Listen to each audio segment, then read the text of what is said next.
Aluminium dans les vaccins.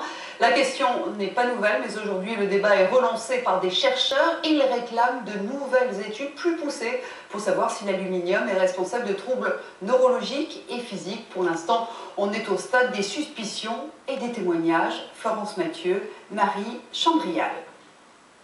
Elles sont malades et elles en sont certaines. Tout a commencé à la suite d'un vaccin. Les douleurs musculaires, la perte de mémoire, la fatigue.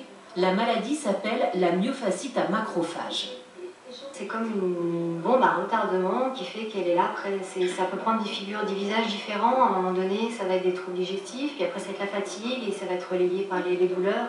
Caroline était professeure de danse. Aujourd'hui, elle est en invalidité. Même chose pour Domitille. Marcher, parler, tout lui demande un effort, même s'occuper de son fils. Lorsqu'il était en primaire, il me posait des questions de calcul mental simple. Moi qui ai une maîtrise sciences mathématiques et une maîtrise de mathématiques pures, et je n'étais plus capable de lui répondre. Et bien ça, c'est difficile. La cause de ces troubles, selon elle, l'aluminium présent dans la plupart des vaccins. Il renforce leur efficacité, mais serait toxique chez certaines personnes. Le professeur Gherardi a mené une étude sur 600 patients. L'aluminium censé s'éliminer dans l'organisme irait parfois s'accumuler dans le cerveau.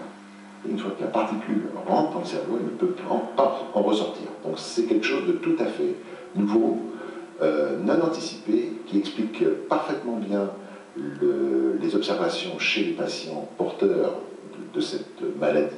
Fort de sa découverte, il demande un financement de l'État pour poursuivre ses recherches. Réponse négative, remplacer l'aluminium serait trop compliqué, les preuves de sa dangerosité ne sont pas suffisantes. Sur 35 millions de doses qui sont administrées chaque année en France, on en a pas loin des 3 quarts qui contiennent de l'aluminium.